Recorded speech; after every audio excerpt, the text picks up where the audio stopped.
NottsRockCast is an association with Regular Riot.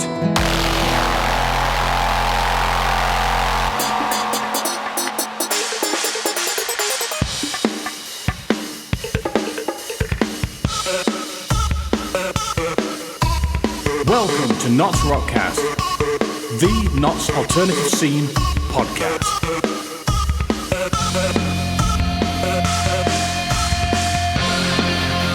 And here is your host, Jethro D, bringing you everything Notts and rock.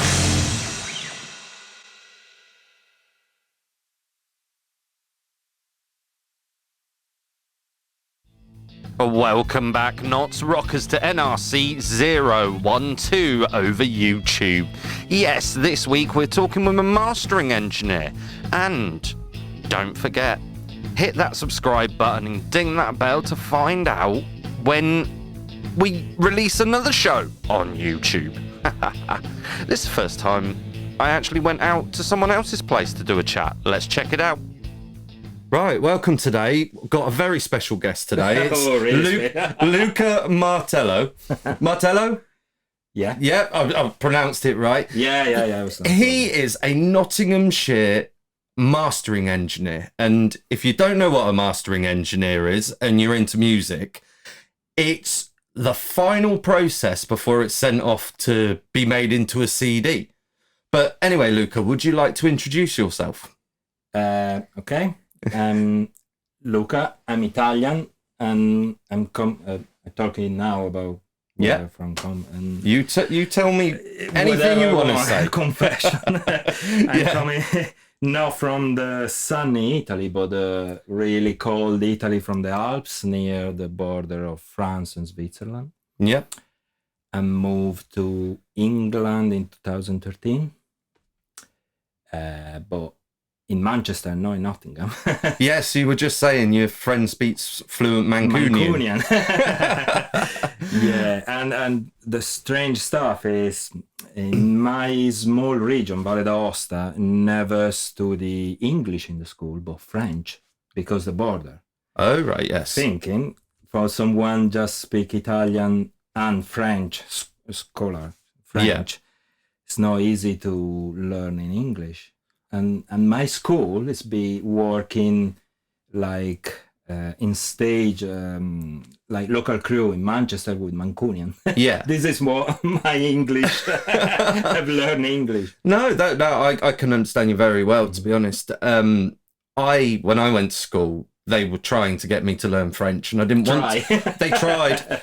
I didn't want to learn French. I really wanted to learn German because my grandmother's German. So it's like she came over just after the war, and I couldn't get on with French one bit. But eine Nein sprechen Sie Deutsch, mein Bruder. It's about all I know, and many people have heard me repeat that over and over. Do you have a quote of inspiration that you've learned since coming to Nottingham? Yeah, and before than that, I have some note because I don't remember everything. And no, notes are good. Yeah, my quote is from Michelangelo. I'm still learning, and we speak before. Yes. Whatever work you do in engineer or non-engineer or whatever, you never finish learning. No, I completely agree on that one. You find always something you don't know. You find always something new to learn or discover something new every day. Yeah. It's really... No, and audio engineering is certainly... It doesn't matter which way you do things. There's always 100 different more ways of actually doing it. I forgot to even say, your studio's called the Major Oak Audio Mastering. Yeah. Yeah? Ah, right. It's not connected. Not connected to the actual tree. No, it's connected for that because my girlfriend, she's from Ollerton. Yes. You know, the Major Oak is I do know 5 Ollerton. minutes. Yeah. 5 minutes from there. And I want a name connected with the place where I live. Yeah. This is why Major Oak and cool. Yeah. Yeah, no, I used to live in Ollerton. Oh, you know Ollerton. Yeah, no, I do know Ollerton. It's I've been to the Major Oak several times, to be honest. It's an interesting walk around there. And I think most people have said it's their favourite place in Nottinghamshire. Yeah.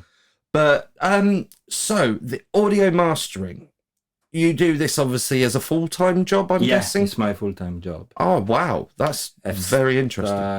I've started that job in... not proper job, but start collecting all the stuff you see in 2008 in Italy. Yeah.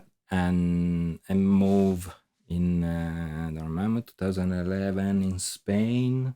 Yeah. Near, in Alicante.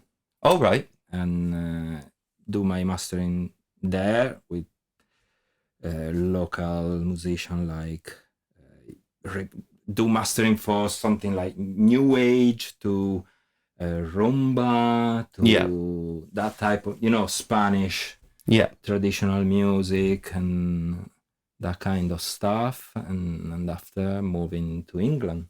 Yeah. Oh no, that's really cool, and I'm glad you've been able to move to the different countries and still carry on the profession. Yeah. Audio it's a bit of a struggle to do it as a profession nowadays, wouldn't you say? Yeah, it's not easy. Certainly have to go out and find the work, I'm guessing. No, not find work, because mastering maybe is a little bit different, because you work many times directly with sound engineer. Yes. And like with my band, my vocalist is a sound engineer in Manchester, and I work many times with him. What's his name? Chris Taylor. Chris Taylor. Yeah. Okay. And you told me what his studio was earlier. Noise Boy Studio in Salford. Oh, right. Okay. And as always, I will put all the links and stuff up on the show notes. Yeah. So if you go onto the website, basically you can have a scroll through and find anything that we talk about, and then everybody else kind of can get on there and find the places if they live in Manchester and have heard it, or they go into Manchester. And it's all about helping. Something, because even Vastis be recorded there. I'm mastering there. Yeah. Oh, cool. I really enjoy that. Luca is actually from the band Even Vast, and if you listened a couple of shows ago, they were actually on the show as one of the local bands, and I thought your band were very interesting. What sort of genre? What sort of genre would you have called it? Oh, I think it's a mix of stuff, but then we stay on the stoner rock kind of doom, sludge, stoner rock. But it's strange because the vocals is a lot like a sort of raw Alice in Chains. Yeah, so, stoner rock is not just doom, or it's so big. Yeah, and you go from Black Sabbath is the main inspirator, and to it's so big, because go to blues, to the doom, to sludge, to it's so big. It's not easy to. Well, that's why I thought I'd ask, because when metal was first created, it stemmed from the top of the tree and then went down into all the different subgenres, and it's really hard to keep up some days, to be honest. You think you're listening to one thing and then you're listening to another, but you play guitar in the band, don't you? Guitar. How long have you been playing guitar then? So long, from 15. Yeah, and 48. Wow. So you definitely know what you're doing then. Maybe not, but I'm trying to not show the people I don't know what I'm doing, but still play. And still learning every day. Well, guitar's the same, bass the same. You never finish. Oh, wow. Right, so what compelled you to be into the alternative scene then? Because when I started not with doom, or starting a punk band, hardcore band. Oh, right. And that was back in Italy, I'm guessing. Yeah, back in Italy. Oh, wow. Yeah, really crossover from hardcore to thrash. Yeah. The 90s. Yeah. And from that, it you leads play, you on. You want to record in, and maybe you go in the local studio, and after you try to record your band in the rehearsal room, and from there you start in, and you're fucked because you started spending money. Sorry for the no. You're allowed to swear on this podcast. There's only really two rules to this podcast. We don't talk politics. We don't talk Brexit. That's it. Anything else, fuck it. It can be said. And you starting to spend money. You spend money for the band because you want that guitar or the pedal distortion. Yeah. And me, I'm double pocket because I spend for the studio and the band. And well, like I said to you on the walk to your studio, I work for a cabling company. Mm-hmm. Now, also owning a studio, I tend to buy. I get parts for cheap prices, but I tend to buy quite a lot now. And I said the other day to the sales guy when I was getting prices for stuff, I said, it's lucky I got into audio engineering because I've got no money for drugs. Yeah. So if you don't want to do drugs, take up audio engineering, and trust me, you'll have no money for anything else. You still have money for alcohol. Oh yeah, no, okay. Well, you did say you would send me out on a night out. Yes, warning: if you meet me on a night out, usually I can be rather drunk. Right. So when it comes to mastering, let's just talk a little more on it. Mm-hmm. Because I think some of the viewers out here, listeners, will be interesting to know what really happens. You get a band, they get together, they go in a recording studio, they stick mics up, and they record a song. Yeah. Now, then it's what I usually do is the mixing part of it. It's making the up and... It's the other big part of the mixing, Yeah, so you get the mix together and then it goes on to you. So then what happens to the music once we hand you the mix? Yeah, normally I work really connected with the mixing engineer. Yeah. And we check together what the band want first and what is possible to improve. And if I do correct something like too much low end or too much high end, or it's the band, because depend the style of the music, and it's a really quick job, but still it's like 3-hour job mastering a song. Yes. If something is if I don't do to fixing problem is 3 hour. If I do to starting fixing problem, it's whole day. Maybe not finish, because you're sending back a sample to the client or to the sound engineer and tell me, okay, it's good that I'm changing something, because a lot of the time the mixing engineer, maybe I'm changing that, and we do back the mastering on the same setting, and I want to listen what change in the balance, in the dynamic. And mastering is not just EQ, but it's also compression, if need compression, because now it's not always you compress stuff. But I think it's more a lot. It's level more, from my understanding. It's like a safety net.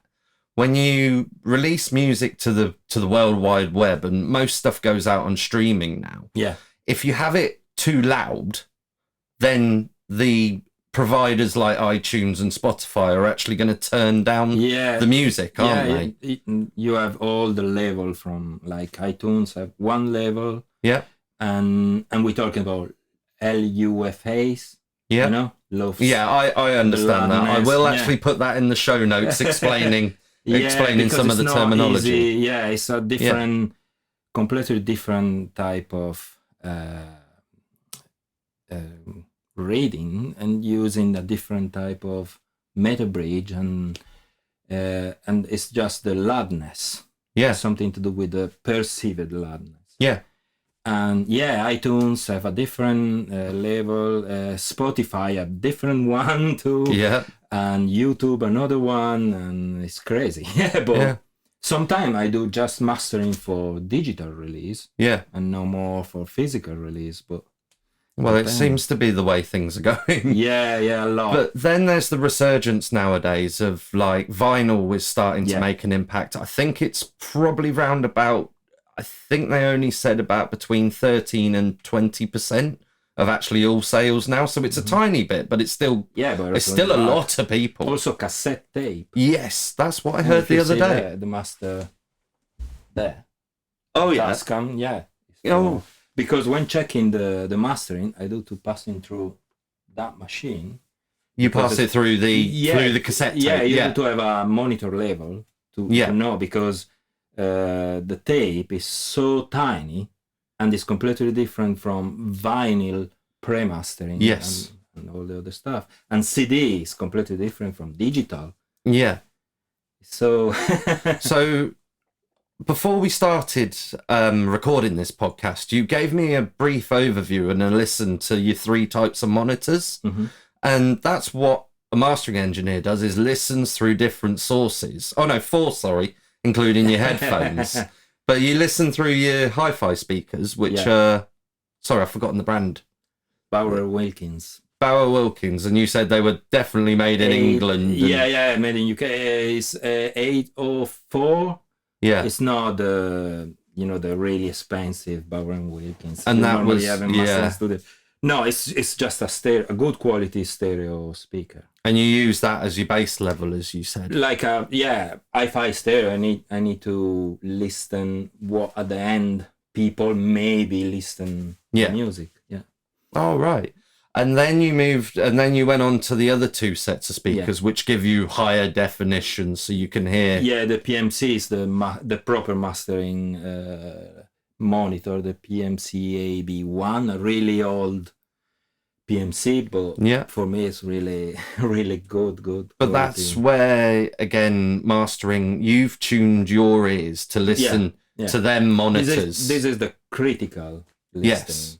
And that's the word I was critical. It's critical, isn't it? It's critical listening, and it's not judgment. It's just being aware of what the service provider will do to it, or what the tape will do to it, or the vinyl, or the CD. Yeah. So it's as I said, safety net for bands to sound good, I suppose. Yeah. And another part really important of mastering is preserve the real dynamic. Yes. It's not dependent on what style of music, because metal is different from reg. Yeah. But you still need the dynamic. But this is a personal what I prefer. In every style, to preserve the dynamic. I don't like squashing sound. When you're limiting. When you put it all the way up. It's just a big rectangular stuff. This is with no dynamics at all. No, I understand that one completely. I will be putting some photos, if you don't mind. I will put some. I'm going to take some more photos, but I'll put some photos up of everything that you use here. So as we talk about it, people can actually see what we're talking about. Yeah. So, yes, because compression is one of them things that seems to be a mystery to some people. Mm-hmm. But what it basically does is makes the loud things quieter and the quiet things louder. Yeah. But then when you reduce volume, sometimes it will reverse itself, won't it? Yeah. I think it's always better to try to do something. Yeah. It's so easy now with the plugins. You try a compressor and you see for yourself what you're doing. Yeah. It's always better that than believe what you see on video, or you do to try and see. Also, if you play an instrument, if you're using a compressor on guitar or on bass, it's I think it's the best effect, absolutely. Yeah, for bass, certainly is, and it wasn't even intended for music originally. Really. So did you know? Did you not know that? I know. It was. Radio. Sorry, casting. Yes. Right. Okay. Is there any special mentions about yourself? Any other different hobbies that you do other than mastering and obviously playing an even vast? I think my main hobby is the one to play in my band, but I like do photo, that kind of stuff. But you do photography? No, but not professional. Just right. No, not really. no, professional. Absolutely no. But Yeah, I think the my biggest hobby is because it's not work. Yeah. It's my band and take all my free time. Yeah. Rehearsing Oh, no, that's really good. and do some gigs sometime. And So you're completely music through and through then, I'm guessing. yeah, from the job to the hobby and go to see gigs. Yeah. Really How do you find going to gigs, moving to Nottingham? Well, How do you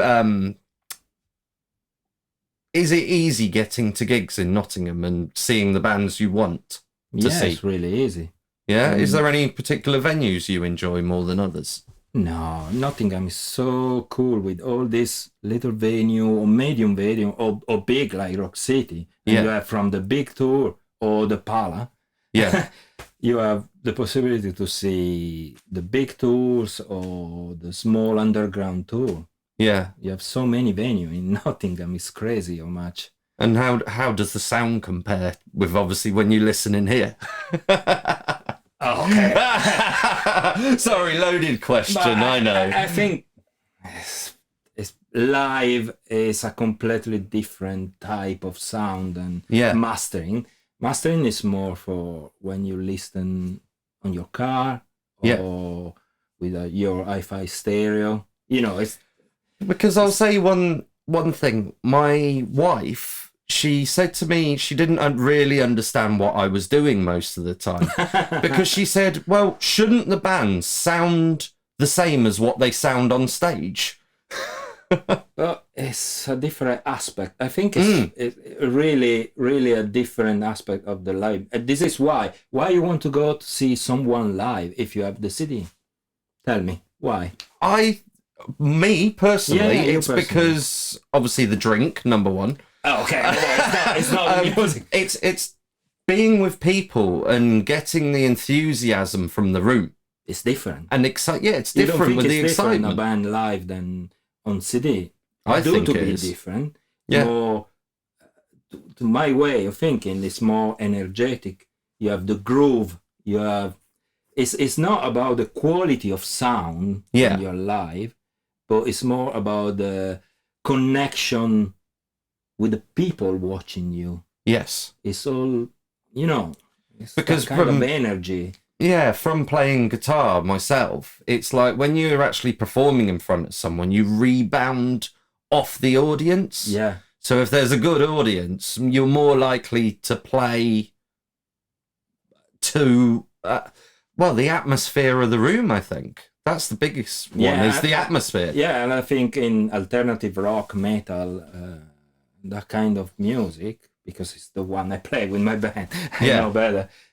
When you are live, it's all about the people see you, and maybe you are more faster or more wild live. Because exactly. The connection with people are watching you. And then when you get home, you can hear the clarity of the song. Yeah, so it's different. Yeah, due to be different. How does Nottingham, obviously you've travelled a bit around the world, how does Nottingham compare to, say, Italy or Spain with the music scene? I think, to me, it's more easy to compare Nottingham to Manchester. Right, okay. I remember to come to Nottingham because my girlfriend, she's from Nottinghamshire, and I remember to see, maybe it's just me, it's not true, but I always see more alternative Nottingham, you see more Dr. Martens, you see more people with metal t-shirt, and I don't know, maybe I'm wrong, but I think Nottingham is more alternative than Manchester. Oh, right. Yeah. Okay, that's what on my perception. I don't know. No, I agree with that. That's why I do this podcast, because I think the country needs to hear how good Nottingham is when it comes to an alternative scene. And I speak many times with metal band or punk band in Manchester, and maybe you don't believe, but the fave place to play is Nottingham, not Manchester. Wow. You always have crazy people. Watching you. Wow, that's really good to hear. Many times I speak with people and tell me, oh, Nottingham is the best place to play. Because I'm guessing you master a lot of songs from bands up and down the country. Yeah, like mastering a lot of stuff from Worldbuster, from Manchester, Right. Burial, and other people from Italy, from America. It's crazy. Oh, wow. So it's international as well that you deal with. But mastering is so easy. People sending me the song from internet, and I sending back. Oh, right. But now people, some client want to come in the studio, have a proper listen, learning, see what I'm doing. Yeah. And as I say, I will post your Facebook page and I'll post your website page. So have a good look at his website, because there is so many different bands on there that it was really enjoyable to, and I think it was a brilliant looking website. I wish I could get the podcast website a bit better, but it's getting there. Yeah. Also, I work with. I'm not from London, because I'm not from London mastering studio. Right. And this is another big connection with Nottingham. Oh, that's cool. Yeah, I've done. You have seen the vinyl compilation, the double vinyl, and from I'm not from London. No, I don't think. I think I've missed that one. Yeah.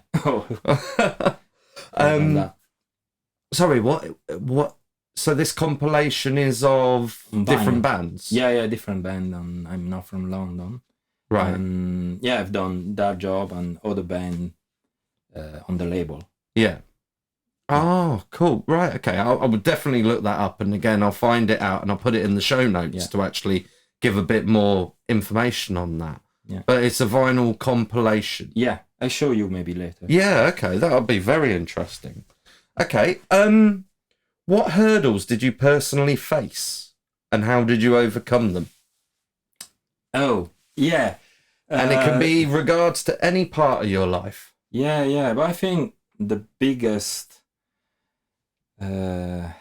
You're going to say the Nottingham accent. No, the Mancunian accent. This is why it's connected to the other stuff we speak before. It's about learning English. Yeah. This is a big step for me, because never study English. Yeah. I never have a course, anything. Yeah.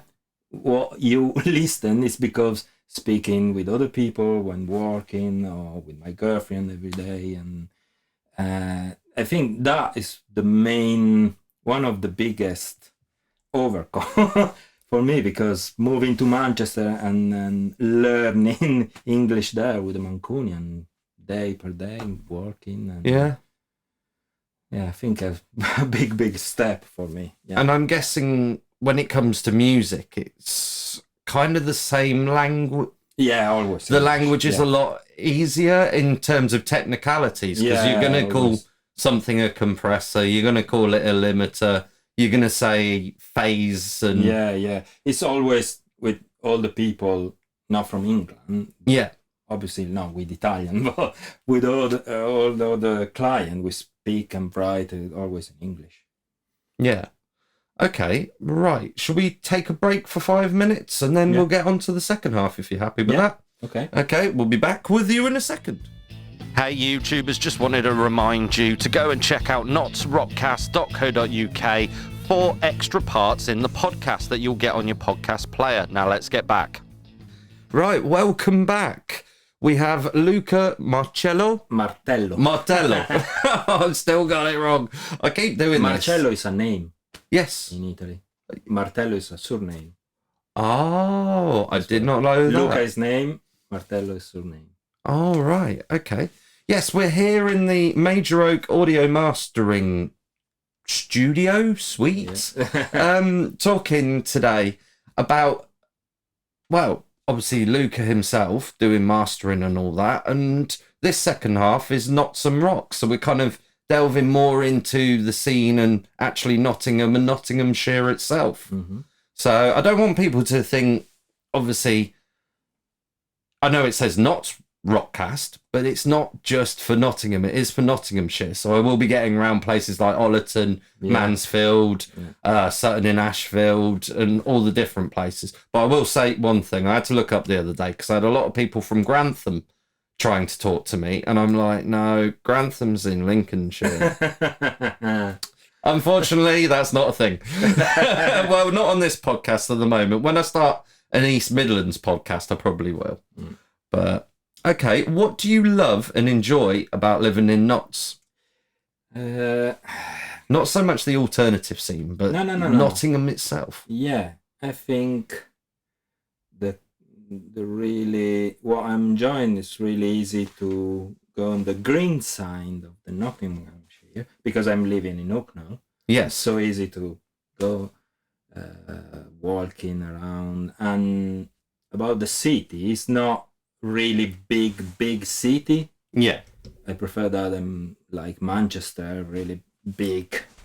And I think Nottinghamshire really remind me, maybe strange for you, but remind me the Veneto region in Italy. So green and the region of Venezia, Padova, Verona. I don't know it personally, but what I will do is look it up and I'll put a map in the show notes. Yeah. Remind me a lot. Yeah, when traveling with car and you see all that green forest and everything. Yeah, oh, that's really cool. Yeah. And I really like the Newark, Mansfield, Nottingham. Yeah. Oh, that's really cool. So have you been much around Nottinghamshire itself then? Yeah, Derby also, yeah. Yeah? Oh, cool. Because as you've said a few times, your girlfriend's from Ollerton. So that is a very, very interesting place, to be honest. Oh, near the Major Oak, yeah. Yes, definitely. Because that's next to Edwinstowe. Yeah. Yeah. Okay, do you want to tell us a myth or story about Notts or Nottingham? If you know one. So many. From the Major Oak but I really like, and I always tell that one to people coming and visit me from Italy or about the trip, the oldest pub in England, I think. Oh, right, the oldest pub in England. Yeah, and you know about the story about that king go from the cave. Okay. The princess or queen? You remember that? I don't know that one. I think there's a king. Which pub is this then? Yeah, all the trip. Oh, the trip. Yeah, all the trip to Jerusalem. Did you know that's quite controversial? Yeah. They're not sure whether that is the oldest pub or not, or whether it's the Salutation. Okay, well, it's cool. But no, they definitely had tunnels. But the Salutation have the cave downstairs. Yes, and it also had the tunnel to go up to the castle. Yeah, this is why that story. And also the trip have also the cave, and it's on the rock. Yeah, of the castle rock. Yeah. Caves is something that keeps coming up quite a lot. It's so. How many different caves have you seen? Not many. I want to see a lot more. But... Yeah. I want to get to the Malt Cross at some point. Mm-hmm. Do you know? As you come off the town centre, you go up a little side street and there's the Malt Cross, like pub and restaurant. No, they've got caves underneath there as well. I'll send you a link. I think everywhere in Nottingham, someone have cave. Do you know what? Saying that, I had my ham fasting, like wedding type ham fasting. We had that in the Jamie Oliver hotel. The Jamie Oliver restaurant. Okay, yeah. And they've got caves underneath there. And they connect to the city of caves. God, yeah. So, good old Nottingham. So. But what really find different from other city in England is, and I think it's true, is the only not Roman city. Because Nottingham is not founded from Roman, from the big wall. Yeah. Manchester is Roman, Birmingham, London, York. Yeah. No, Nottingham. It's not Roman. I didn't know that. No. Yeah, okay. It's not, yeah. I've very much learned something today. But it's you have Viking coming. Yes. And that's why I said Snottingham earlier, because it was... Obviously, the King's Snot or whatever his name was. But you know the real name before Nottingham. No. Don't ask me because I have so bad. I have somewhere. I'll show you, but maybe after. Okay. We'll look that up. Yeah, no, he has fallen under a few different names. Yeah. But I think definitely is a very, very beautiful city. Yeah, strange and Yeah, and definitely the green parts of it as well, as you said, is awesome. And Robin Hood. And Robin Hood. People know Nottingham. Yeah. And ever something like some people thinking Nottingham is not a real place. It's just some fantasy place. Do you know what? I'm glad you said that, because I heard the other day in the news someone had to come all the way to Nottingham to prove to I can't remember which country it was, but she had to come all the way, or he had to come all the way to Nottingham and basically prove that the place existed. They thought it was a fairy tale. Yeah, like King Arthur. And... Yeah. But no, we actually exist, people. Yeah. What is your most favourite part of Notts or Nottinghamshire? I think Hockley. You know, roof trade, all the... Oh, Hockley. Yeah. Yes. You know, when is October or the festival? You have 2 days and you have all the band play around. Oh, right. And you have a bracelet. Is that the Gay Pride Festival? No, it's the Hockley... I think it's Oxfam.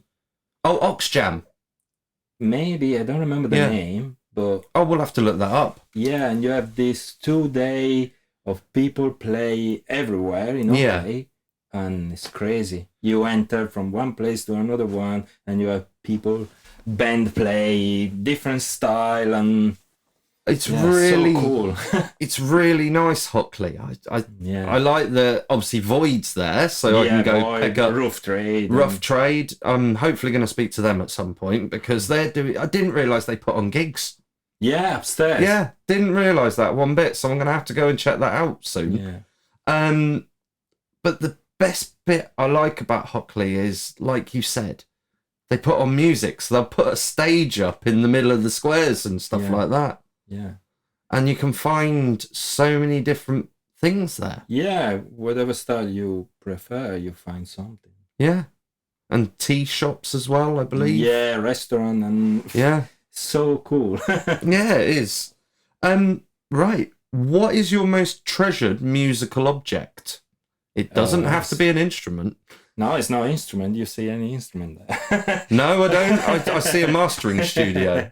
I think my most precious stuff is my correct desk. Yeah. Yeah, vintage desk from BBC. Yeah. And that bloody thing's weighed more than 100 kilos. That stuff. Yeah. It's crazy. Go to London to buy that stuff, and it is beautiful. Yeah, 36 channel. The correct desk, as he just said, it's a mixing desk. So you put vintage one, an absolute beautiful vintage one from the BBC. It's kind of, maybe wrong, but kind of clean Neve desk.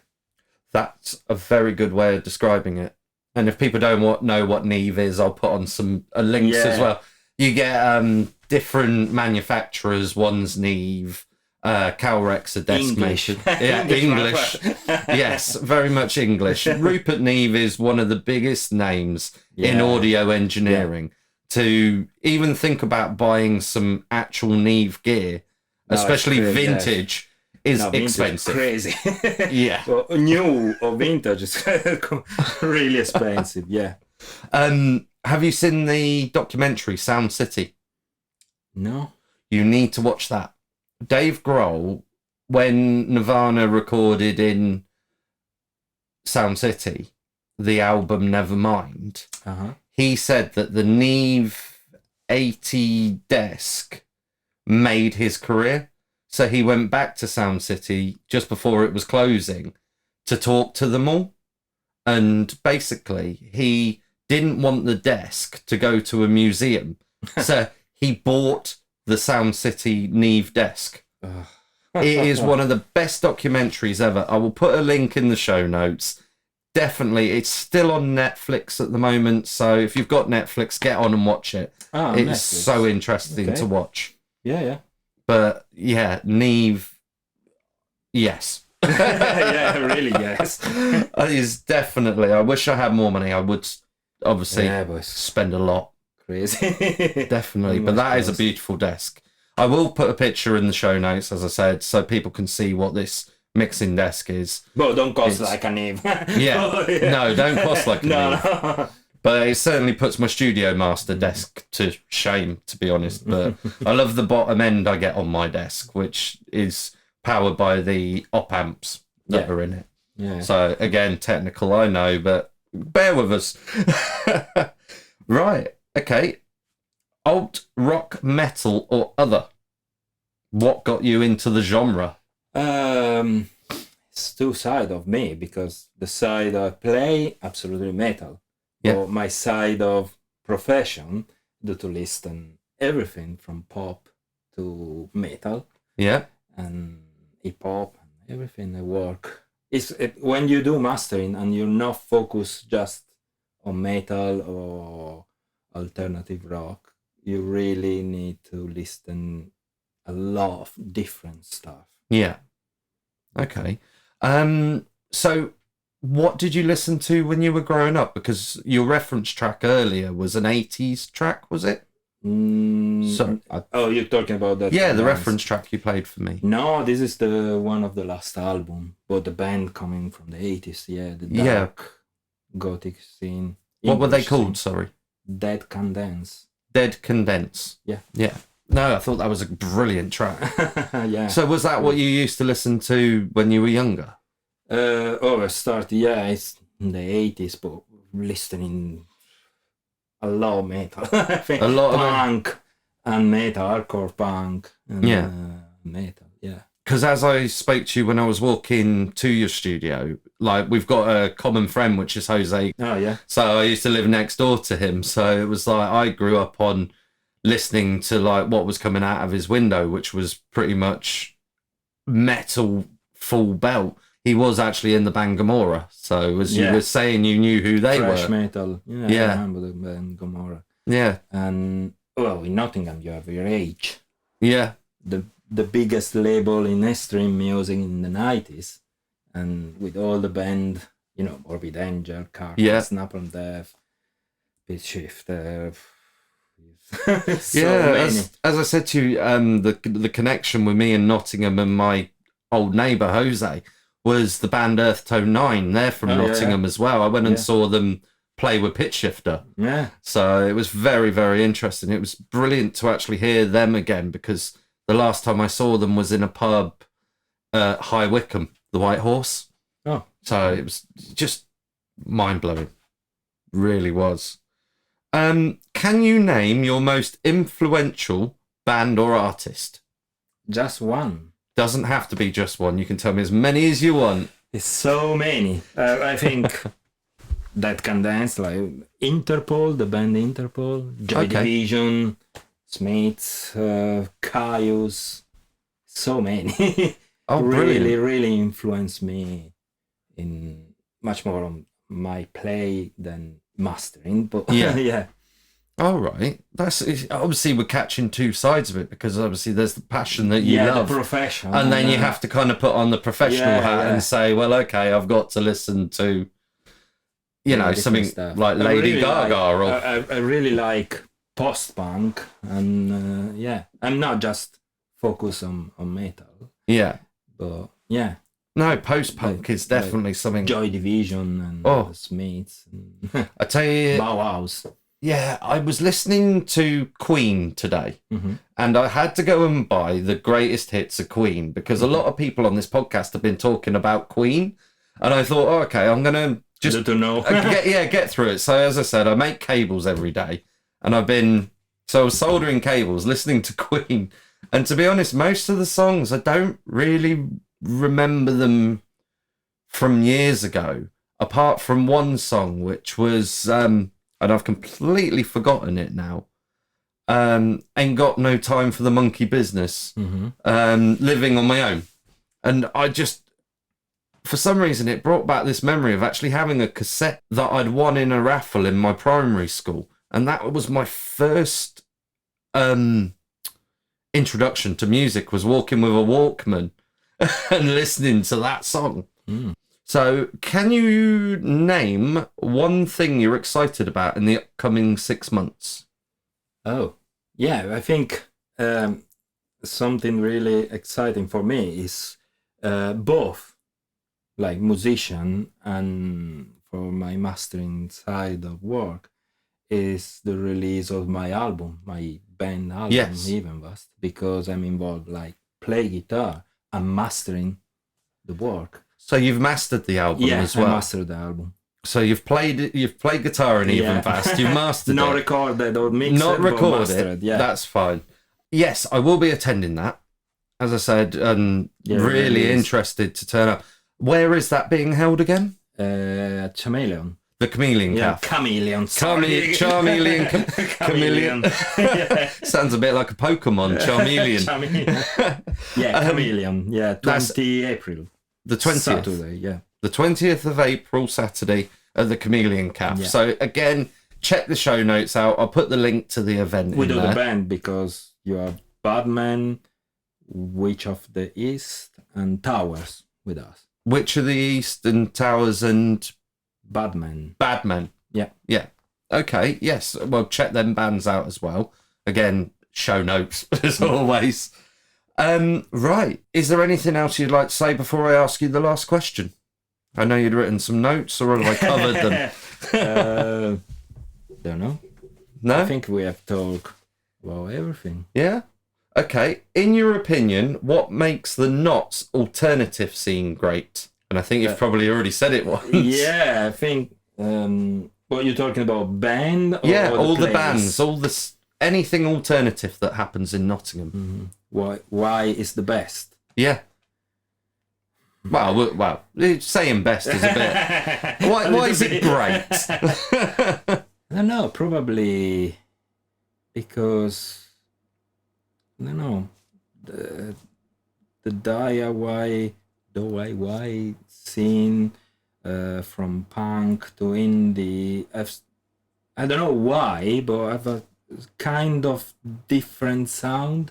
Yeah. Don't ask me why have difference, but it's so different. But yeah, I think, Nottingham's different to everywhere else? Yeah, I think something is different. Yeah. And maybe the place, maybe because you have so many cool places where it's possible to play, or I don't know. Maybe it's a big inspiration, and this is really why you cool. have so many bands and So many bands wanting to come here, like you said. Play here, and maybe it's because you have so a nice people see your gig, and this is reflecting in the band, and you have so many inspiration to play better and better and better. Yeah. Yeah, I think Okay. that is why also moving here. Yeah. Is that why you moved here then? Because of the... Yeah, because it's so alternative. Because my girlfriend, she's from here and know really well Nottingham, and coming to see the city gigs, and I'm starting really love the place and want to move in, buy a house here. And yeah. Well, I think you've got an absolute beautiful house, and to have your studio right out in the back is absolutely awesome. Yeah. It's the best way to work. Yeah. And you're the same. You don't have... Yeah, I do have my studio upstairs, but I would love to get to a point where I could walk out my back door and my commute would be 20 seconds to the building outside. It's hard because I'm in the loft. It's like, well, the attic or loft, whichever way you want to call it. Because I can't really just put everything as loud as I want most of the time. Yeah. But yeah, no, it's nice being able to just fall into your studio. But and you don't have to catch the tram every day. I must say one last thing. When you go to get on a tram, make sure you move out the way of the door so people can get off. Okay, is there anyone you'd like to give any mentions to or give a shout out to before we bring this to a close? I don't know, really. No? Not your band? No, no, better No. I'm sure they're all listening to this thinking, yeah, you probably bastard. yes. But I prefer to keeping separate my business from my band, and we hope we have an interview with all the crazy people playing. We will with me. definitely. Hopefully, as I say, if you can sort it out a couple of hours before your gig, I'll turn up to the Chameleon and we can sit down then and talk to the rest of the band. Yeah, before starting drinking, Yes, no, definitely. I prefer keeping separate from. No, that's brilliant. Right, thank you very much for this. Thank you to you. As I say, welcome. It has been an absolute pleasure. I will put as much as I can in the show notes. There will be pictures and everything that you can see. And yeah. Thank you very much, Nots Rockers, for listening to NottsRockCast over YouTube. If you would like to check us out on your favourite podcast player, please search NottsRockCast. And don't forget, if you're on social media platforms, give us a like, give us a share. You'll find us at NottsRockCast. Anyway, till next time, keep it Nots, keep it rocks. NottsRockCast is an association with Regular Riot.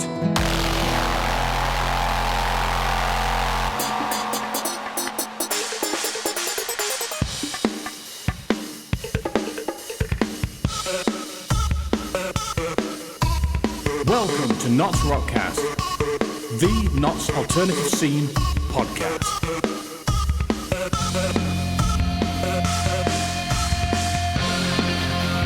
And here is your host, Jethro D, bringing you everything Notts and rock.